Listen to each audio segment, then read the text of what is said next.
خاص طور پہ وہ لوگ جو اپنا گھر بنانا چاہتے ہیں تو کس پروجیکٹ میں انویسٹ کریں اور اس پروجیکٹ میں انویسٹ کرنے کے لیے سب سے پہلے کون کون سے پوائنٹس وہ دیکھیں, پروجیکٹ کے اندر پازیٹیو چیز کیا ہے اور نیگیٹو نہ پوچھیں. پھر یہ تو وہ ہو گیا نا یار, ان کا بھی دھندا چل رہا ہے, میرا بھی دھندا چل رہا ہے. این او سی کی بات کریں, پارویو نے 2022 میں این او سی دی, 2011 میں نکل گئی بات جو میں آپ سے کروانا چاہ رہا تھا. پرائم منسٹر صاحب نے بلڈنگ کے لیے, ہاؤسنگ کے لیے بہت زیادہ ڈسکاؤنٹ دیا تھا, ایون ایمنسٹی دی تھی کہ اگر آپ گھر بناتے ہیں یا بلڈنگز بناتے ہیں جس میں لوگ آ کے رہتے ہیں تو ہم آپ سے پیسوں کا نہیں پوچھیں گے. یہ بہت اچھی بات تھی. فیوچر انویسٹمنٹ پہ بہت جلدی ریٹرن نہ ہوتا ہے, نہ ہونا چاہیے, نہ یہ کوئی ایکسپیکٹ کرے. السلام علیکم جی, این بی ایس کے پلیٹ فارم سے آج بلال مرزا میں آپ کے ساتھ, اور ریئل اسٹیٹ کے حوالے سے یہ پہلا پوڈ کاسٹ ہے جس میں ہم نے مدعو کیا ہے. ہمارے ساتھ جو شخصیت موجود ہیں کسی تعارف کی محتاج نہیں ہے, البتہ ان کے بارے میں اگر بات کی جائے تو ان کے اپنے جو پروجیکٹس ہیں ان کا ذکر میں ماضی میں فیئر اینڈ ریئل پراپرٹیز کے پلیٹ فارم سے کر چکا ہوں, ایک ڈیٹیل انٹرویو ڈال چکا ہوں, لیکن آج ہم ایک جنرل ریئل اسٹیٹ کی بھی بات کریں گے اور ساتھ میں ان کے پروجیکٹ کی بھی بات کریں گے. السلام علیکم. وعلیکم السلام.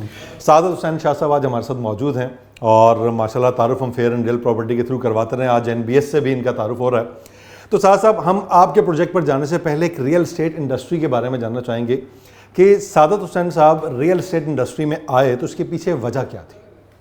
سر, سب سے پہلے میں یہ کہوں گا کہ ریئل اسٹیٹ انڈسٹری واحد انڈسٹری ہے جس میں کام کرنے سے اگر آپ اچھا کام کریں تو آپ کو بینیفٹ بھی بہت زیادہ ہے, اور یہ ایک کسی کو گھر دینا نا ایک وہ سہولت ہے جس کے بارے میں بہت ثواب ہے. لوگوں کو رہائش دینا ایک ثواب کا بھی کام ہے. اور اس کے ساتھ ساتھ اس پروجیکٹ مطلب ریئل اسٹیٹ میں پوٹینشیل بہت ہے, کیونکہ پاکستان ایک 25 کروڑ آبادی کا ملک ہے جس میں اس وقت 5 ملین ہاؤسنگ یونٹس کی کمی ہے, ٹھیک ہے, اور اس کے ساتھ ساتھ ہر سال ہماری 3% آبادی کی بڑھنے کی شرح ہے. تو آپ یہ سوچیں کہ آلریڈی ہماری سپلائی کم ہے, اس کے ساتھ دن پہ دن سپلائی کم ہوتی جا رہی ہے, تو یہ وہ سیکٹر ہے, ڈیمانڈنگ سیکٹر ہے. بٹ یہاں پہ جو نیڈ ہے وہ ایسے ڈیولپرز کا ہونا اور ایسے پروجیکٹس کا ہونا جو ریئل میں اس نیڈ کو دیکھتے ہوئے کام کریں اور ڈیلیور کریں. ماضی میں ایک بوم آیا تھا ریئل اسٹیٹ مارکیٹ میں, تمام تر پروجیکٹس جتنے بھی کام کر رہے ہیں راولپنڈی, اسلام آباد میں, ایون کراچی میں, لاہور میں, ان میں بہت سے لوگوں نے کمائے بھی, بہت لوگوں کو سہولتیں بھی بہت ملی, لوگوں نے گھر بھی بنائے. لیکن اچانک سے ایسا ہوتا ہے کہ پوری مارکیٹ ڈاؤن ہوتی ہے, بڑے بڑے ٹیکسز آ جاتے ہیں اور اس طرح کے معاملات ہوتے ہیں. تو آپ کو کیا لگتا ہے کہ یہ معاملہ جو پاکستان کے اندر چلا یہ کتنا بینیفیشل یا کتنا نقصان دہ ہے اس انڈسٹری کے لیے؟ اچھا دیکھیں, ہمیں سمجھنا ہے کہ یہ جو ہم کہتے ہیں نا بوم آیا بوم ختم ہو گیا, اس کی 2 وجوہات ہوتی ہیں. ایک ہوتی ہے ریئلسٹک وجہ اور ایک ہوتی ہے جو سنی سنائی باتوں کی وجہ سے بوم بھی آتا ہے اور سنی سنائی باتوں کی وجہ سے بوم خراب ہو جاتا ہے. لیکن وہ ٹیکسز کے معاملات بھی تو ہیں. ہاں نہیں, اب وہی میں بتا دوں. اب ان میں سے دونوں کو ہم نے علیحدہ علیحدہ کرنا ہے نا. ریئل وجہ کیا تھی تاکہ ہم ان کو ختم کریں, اور کیا سنی سنائی باتیں ہیں جن کی وجہ سے لوگوں نے مس انڈرسٹینڈ بھی کیا. اچھا, جو ریئل وجہ میں آپ کو بتاؤں اس وقت جو سب سے زیادہ تھی کہ پرائم منسٹر صاحب نے بلڈنگ کے لیے, ہاؤسنگ کے لیے بہت زیادہ ڈسکاؤنٹ دیا تھا, ایون ایمنسٹی دی تھی کہ اگر آپ گھر بناتے ہیں یا بلڈنگز بناتے ہیں جس میں لوگ آ کے رہتے ہیں تو ہم آپ سے پیسوں کا نہیں پوچھیں گے. یہ بہت اچھی بات تھی. دیکھیں, اگر پاکستانی پیسہ پاکستان سے باہر جانے کی وجہ سے پاکستان میں ایک بلڈنگ بنتا ہے تو کل کو وہ پاکستان سے بلڈنگ تو لے کے نہیں جا سکتا. بالکل ایسا. جب بلڈنگ ہوگی تو گھر بنے گا, اس کے اندر لوگوں کو جابس ملیں گی, لوگوں کو رہائش ملے گی. تو اس طرح کی ایمنسٹی جس میں یہاں پر کنسٹرکشن ہو اور اس کے اوپر اگر ایمنسٹی ہو تو یہ کوئی برائی نہیں ہے, ٹھیک ہے. اور ایک اور ہم یہ کہتے ہیں نا کہ ایک آدمی ہے جس کے پاس بلیک منی تھی, اس نے وائٹ کرنے کے لیے یہ کر دیا, لیکن کم از کم آپ کو یہ پتہ اس کے پاس ایک ایسٹ آ گیا نا جس کے اوپر کل کو اگر انویسٹیگیشن بھی ہوتی ہے تو یو کین ٹچ, نمبر 1. اور ایک تو یہ وجہ اچھی تھی, اور دوسری پھر پاکستان میں جو ریئل اسٹیٹ کی ریئل ڈیمانڈ تھی. اب آپ پوچھیں گے, آپ نے اپنے سوال کا دوسرا حصہ تھا نا کہ اب خراب کیوں ہوا, تو پہلے تو میں نے اس کی کامیابی, اب خرابی کی جو سب سے بڑی وجہ یہ کہ ٹیکسز جو کہ ایک دم سے بہت زیادہ, ایمنسٹی تو ختم ہوئی اس کے اوپر ٹیکسز زیادہ آ گئے. اچھا, وہ ٹیکسز میں کچھ ٹیکسز ایسے تھے جو کہ بالکل عجیب ٹیکسز تھے, جیسے آپ کا فیڈرل ایکسائز ڈیوٹی جو کہ اس پہ بنتی ہی نہیں ہے, اس سے ٹرانزیکشن کاسٹ بڑھ گئی. دوسرے نمبر پہ آپ کی ود ہولڈنگ ٹیکس بہت زیادہ بڑھا دی ہے. تیسرے نمبر پہ 7 ہی آگے, پہلے وہ کہتے تھے کہ پیسے کدھر سے آئے نہیں پوچھیں گے, اب یہ کہتے ہیں آئیں کدھر سے, اس کی ساتھ میں ثبوت دو, بعد میں بھی نہیں پوچھیں گے. ابھی اور کچھ لمیٹیشن بھی کی ہیں کہ اس سے زیادہ کی اماؤنٹ پرچیز نہیں کر سکتے آپ, کوئی پراپرٹی ایسی کچھ طرح کے معاملات. وہ نہیں تھی, بیسیکلی یہی تھا کہ آپ ہمیں ٹری بتائیں آپ پاکستان میں 1000 ارب کی بھی پراپرٹی خرید سکتے ہیں. تو لیکن یہاں پہ کیونکہ ٹیکس کا نظام ہے ایک یہ, دوسرا پھر وہی سنی سنائی مارکیٹ میں کہ جی پاکستان کی ریئل اسٹیٹ میں کمی ہوگی. بھائی پاکستان کی ریئل اسٹیٹ کی کمی کیا ہوئی, ٹیکسز زیادہ آ گئے, منی کی ٹریک پر ہیں, اس سے آپ کی ڈیمانڈ تو کہیں پہ بھی کم نہیں ہوئی. تو جو مس انفارمیشن ہے اس نے بہت بڑا اثر ادا کیا، لیکن پھر بھی اس کے باوجود اچھا کام کرنے والے نے کام کیا. ہم آپ کی سب سے بڑی مثال ہیں. اگر آپ کلیئرٹی کے ساتھ ساری چیزوں کو صحیح طرح سے ایجوکیٹ کریں تو 2024 جب ریئل اسٹیٹ کا بیڈ ٹائم تھا اس میں سب سے زیادہ ابھرتا ہوا نیا پروجیکٹ بھی اور سب سے کامیاب پروجیکٹ بھی ہم. یہ تو آپ کے پروجیکٹ کی بات ہے نا، اس پر بھی ہم آئیں گے. لیکن ابھی میں یہ جاننا چاہ رہا ہوں کہ ریئل اسٹیٹ انڈسٹری میں انویسٹمنٹ کے لیے جو ایک مائنڈ سیٹ ہوتا ہے کسی بھی پرسن کا، اینڈ یوزر کی بات کر لیں. اینڈ یوزر اگر میں یہ اس لیے پوچھ رہا ہوں آپ سے کہ لوگوں تک کچھ میسیجز، کچھ پوائنٹس پہنچیں جس سے ان کو یہ آئیڈیا ہو کہ انویسٹمنٹ کہاں کرنی ہے اور کب کرنی ہے. تو یہ سوال کو میں ریپیٹ کرتا ہوں کہ ریئل اسٹیٹ انڈسٹری کے اندر جب انویسٹمنٹ کرنے کا مائنڈ ہوتا ہے، موسٹلی لوگ کہتے ہیں کہ یار ہمیں 1 سال کے اندر ریٹرن مل جائے. آج ہم نے اتنے پیسے لگا دیے، 6 مہینے بعد کتنے ہو جائیں گے. آج ہم نے لگایا 2 سال بعد کتنا مل جائے گا. جی یہ فلانی جگہ پہ آپ مجھے کہہ رہے ہیں پلاٹ خرید لیں، میں پلاٹ خرید لیتا ہوں، 2 سال بعد اس کی مجھے اماؤنٹ کتنی ملے گی یا 6 مہینے بعد کیا ملے گی. ان لوگوں کو کس طریقے سے گائیڈ کریں کہ انویسٹمنٹ کہاں کرنی چاہیے، کیسی کرنی چاہیے، اور کون سی انویسٹمنٹ ہے جو کہ ایک را مٹیریل کے طور پر ہم کرتے ہیں، کون سی ہے جو فوری طور پر ریٹرن دیتی ہے. یہ تھوڑی سی گائیڈ لائن دیں انہیں. دیکھیے انویسٹمنٹ کی ٹائپس ہوتی ہیں ریئل اسٹیٹ انویسٹمنٹ کی. ایک ہوتی ہے فیوچر انویسٹمنٹس جو کہ آپ کسی پروجیکٹ میں جو انسٹالمنٹ پہ لیتے ہیں. جب آپ ایک فیوچر انویسٹمنٹ کرتے ہیں نا تو آپ نیور بین ایکسپیکٹڈ کہ جس چیز کو مجھے ڈلیوری 5 سال پہلے ہونا ہے تو اس میں مجھے پروفٹ 6 مہینے میں ملے. یہ اس کو بات کو سمجھیں، یہ مائنڈ کلیئر کرنا بہت ضروری ہے. یہ فیوچر انویسٹمنٹس میں آتی ہے. دیکھیں اور اس کی وجہ یہ کہ وہ جو جس چیز کی ٹوٹل پرائس بہت زیادہ ہے آپ کچھ پیمنٹ دے کے اس کو دے رہے ہیں تو یہ آپ کی انویسٹمنٹ ہی فیوچر ہے. نمبر 1 تو یہ فیوچر انویسٹمنٹ پہ بہت جلدی ریٹرن نہ ہوتا ہے، نہ ہونا چاہیے، نہ یہ کوئی ایکسپیکٹ کرے کیونکہ اس میں اس نے پیسے ہی نہیں دیے. دوسری ہوتی ہے ٹریڈ کیا جائے. کسی بھی طرح کی انویسٹمنٹ جو چیز آپ لیں اور بیچیں، وہ کوئی بھی پروڈکٹ ہو سکتی ہے، وہ ریئل اسٹیٹ بھی ہو سکتی ہے، وہ کوئی بھی. اچھا اب ٹریڈ اگر آپ نے کرنا ہے تو آپ نے ایسی چیز پراپرٹی خریدنی ہے جو آپ کو مارکیٹ سے انڈر ویلیو ملے اور اس کی ٹوٹل پرائس پے کرنے کے بعد ٹیکس پے کرنے کے بعد آپ کو پتا ہو یار یہ میری اتنے کی بک جائے گی. ٹھیک ہے، اس پہ پھر اس کی کے ساتھ جو دوسرا اس کا تھا اس کی ڈیمانڈ کیا ہے مارکیٹ میں، لیکن اس کی پرائسنگ پہ بھی. اب جو بہت اچھی ٹریڈ میں جن میں پروفٹس ہوتے ہیں وہ چیز کی کاسٹ بہت کروڑوں میں ہوتی ہے کیونکہ انویسٹمنٹ جتنی زیادہ انویسٹمنٹ بڑی ہوگی اتنا بڑا کسٹمر کم ہوگا اس کا کسٹمر، تو اس کا بائر جو ہے نا وہ لمیٹڈ ہوں گے تو وہ گڈ پرائس پہ لے کر گڈ پرائس پہ بیچ سکتے ہیں. پر جو ایک جنیرک بجٹ لینڈ ہے جس میں سمجھ لیں کہ 1 کروڑ سے 5-6 کروڑ ہے، اس کی ایسی چیز جیسے آتی ہے وہ مارکیٹ میں انویسٹر جو ریئل ٹائم ایکٹیو انویسٹر ہیں جن کا اور کوئی انویسٹمنٹ کام ہی نہیں ہے ریئل اسٹیٹ کا، وہ فوراً اس کو پک کر کے سیل کرتے ہیں. تو اگر آپ short term real estate investor ہیں تو آپ کو بہت بڑا فنڈ چاہیے انویسٹمنٹ کرنے کے لیے، اور اگر آپ فل ٹائم انویسٹر ہیں تو آپ ہر وقت کما رہے ہیں، اور اگر آپ فل ٹائم انویسٹر بھی نہیں ہے اور آپ پیسہ بھی کرنا چاہتے تو آپ فیوچر پراپرٹیز خریدیں اور اس پہ ویٹ کریں. بالکل اس پہ ویٹ کرنا بنتا ہے. اب مجھے یہ اس چیز میں جاؤں گا کیونکہ بے شمار پروجیکٹ ہیں پاکستان میں جن میں لوگ انویسٹمنٹ کرتے ہیں. کچھ کی فیچرز ہوتے ہیں جیسے لوکیشن میٹر کرتی ہے یا پھر اس کو رستے کون سے لگتے ہیں اس طرح کے. تو یہ ذرا پبلک کو گائیڈ کریں کہ جب وہ انویسٹمنٹ کرتے ہیں خاص طور پہ وہ لوگ جو اپنا گھر بنانا چاہتے ہیں تو کس پروجیکٹ میں انویسٹ کریں اور اس پروجیکٹ میں انویسٹ کرنے کے لیے سب سے پہلے کون سے پوائنٹس وہ دیکھیں. اگر ایک جگہ پہ روڈ بھی لگ رہا ہے، ایئرپورٹ بھی لگ رہا ہے، موٹر وے بھی لگ رہا ہے اور آبادی کے نزدیک یعنی اس کی چاروں چیزیں بینیفیشری آ رہی ہیں تو وہ تو سب سے اچھی جگہ ہوگی جو ایک جگہ ایسی ہوگی. یہ نہیں ہو سکتا کہ ایک جگہ جس میں صرف موٹر وے اور باقی سب کچھ نہ ہو. موٹر وے تو بھائی کراچی سے شروع ہو کے اسکردو تک جا رہا ہے، بیچ میں کتنی سیرائیں، بالکل ایک کوئی بھی چیز اس کی بینیفیشری نہیں ہو سکتی. آپ نے اس کے ملٹیپل افیکٹ دیکھنے ہیں. میں نے آپ کو جو کہا نا پروفٹ کی وجہ کیا ہوگی، آبادی اگر پاس ہے تو بھی، ٹورزم یا وہاں پہ کوئی اور ایکٹیویٹی ہو رہی ہے وہ بھی بینیفٹ ہے. روڈز اگر آ رہے ہیں کسی قسم کے بھی روڈ، جو چیز پبلک کو انگیج کر سکتی ہے ان فیوچر وہ بینیفٹ ہو سکتا ہے، وہاں پہ انویسٹمنٹ کی جا سکتی ہے. ٹھیک ہے، یہ تو ہم نے ایک جنرل بات کر لی مارکیٹ کی. اب مجھے بتائیں کہ اس کنڈیشن میں جو اس وقت مارکیٹ کی کنڈیشن ہے، اس کنڈیشن کے اندر اگر کچھ پروجیکٹس کے میں آپ سے نام لوں کیا آپ ان کے بارے میں مجھے بتانا پسند کریں گے؟ کیسے ایز اے ڈیولپر وہ میرے کمپٹیٹر ہیں تو میں یہاں پر آپ کو ایز اے ڈیولپر نہیں، میں آپ سے جاننا چاہ رہا ہوں کہ ریئل اسٹیٹ ایکسپرٹ کے طور پر میں آپ کو پروجیکٹ کے نام کے بغیر اگر آپ مجھ سے کوئی بھی سوال کریں گے، لوکیشنز بتائیں اس وقت اسلام آباد کی کون سی لوکیشنز بہتر ہیں؟ پنڈی اسلام آباد. یہ ایک جنرل کویشچن ہے جی. اگر آپ لوکیشن کی بات کریں تو میری نظر میں دیکھیں، اب آپ پھر میرا اپنا اسٹیکس اس میں آ جائے گا. میں تو اپنی میں اسی لیے پنڈی اسلام آباد بولا، میں اس وقت ابھی خانپور سائڈ پہ نہیں گیا، ٹیکسلا میں اسلام آباد ہی ہے وہ ان فیوچر بالکل اٹیچ ہو جائے گا. اسلام آباد کے میں اگر اس بات کو کروں تو میں ٹھلیاں کو بہت زیادہ نزدیک سمجھتا ہوں. اس پہ ہاں پرائسنگ ہائی ہے، اس میں یہ ہے کہ آپ کے ایئرپورٹ بھی نزدیک ہے، موٹر ویز بھی نزدیک ہے، آبادی بھی نزدیک ہے، رنگ روڈ اٹیچ ہو رہا ہے، شہر کے قریب ہے، تو وہ ایک زیادہ بینیفیشری اگر کی جائے. لیکن وہاں پہ کوئی ٹورزم یا دوسری چیزیں نہیں ہو رہی. اسی وجہ سے جو ہم نے جو سلیکٹ کیا تھا اس میں یہ ساری چیزیں بھی تھی اور پلس ٹورزم ایک ایڈ آن پوائنٹ تھا. چلے میں اس میں آؤں گا, بالکل آؤں گا. اب لاہور کی اگر بات کریں تو لاہور میں آپ کو کیا لگتا ہے کون سی لوکیشنز بہتر ہیں؟ بے شمار پروجیکٹ ہیں وہاں پر. دیکھیں لاہور بھی مختلف طرف سے پھیل ہے نا, اس طرح جو آپ بات کرتے ہیں نا جب اسلام آباد بھی, تو یہ بھی مختلف طرف سے پھیل رہا ہے, تو لاہور بھی مختلف طرح سے پھیل رہا ہے.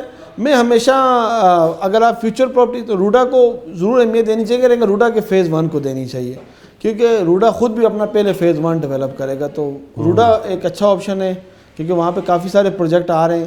اور اس کے علاوہ جو شہر کے اندر پروجیکٹس ہیں جو ڈیولپ ہو چکے ہیں, آپ ان پہ ضرور جائیں. اگر وہ فیوچر پلاننگ پہ دے رہے ہیں, اگر ان کی ایک ڈیلیوری ہسٹری ہے تو ان کو دیکھیں. اور کراچی میں دیکھا ہے, کراچی میں تو نیشنل ہائی وے کی طرف بھی کافی آبادی جا رہی ہے, گڈاب کی طرف بھی جا رہی ہے. کراچی میں بہت زیادہ نیڈ ہے اس چیز کی. ویسے میں ملیر کو بڑا امپورٹنس دے رہا ہوں کیونکہ وہاں پہ شارع بھٹو جو کے بعد اس طرف یہ وہ کافی ڈیلیور بھی نہیں ہوا. نیشنل ہائی وے والی سائٹ پر نہیں, شارع بھٹو سے آپ جب جاتے ہیں ٹھٹا کی طرف, اوکے, تو ملیر کی ارد گرد پیچھے کی طرف کافی بڑی ہے, ادھر اپرچونٹی ہے, وہ ایریا کافی زیادہ. لیکن میں مین حال آپ نیشنل ہائی وے کو بھی سپورٹ کر سکتے ہیں اور سرجانی وغیرہ اس طرف. ان ایریاز میں مطلب انویسٹمنٹ کی جائے تو ایک اچھی بھی ہے. اور یہاں پہ کراچی کیوں میں دوبارہ کہہ رہا ہوں کہ ہر طرف کی حق میں, کیونکہ کراچی خود آبادی بہت بڑھ رہی ہے نا, نیچر ڈیمانڈ ایک ہے. کراچی سے بات نکلی تو کراچی کی بات کریں گے. اب آ جاتے ہیں آپ کے لیک شور پر.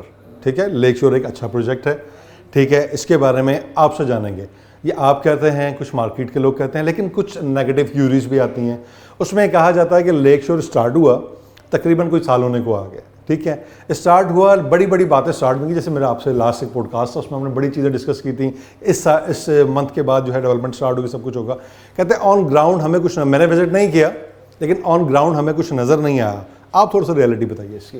بھائی میں تو یہ ضرور کہوں گا کہ آپ اس ویڈیو کے اندر ہماری ڈیولپمنٹ ویڈیو ڈالیں تاکہ آن گراؤنڈ وہ آپ بھیجیں گے مجھے, میں بالکل بھیجوں گا, گراؤنڈ پہ آپ کو نظر آئے.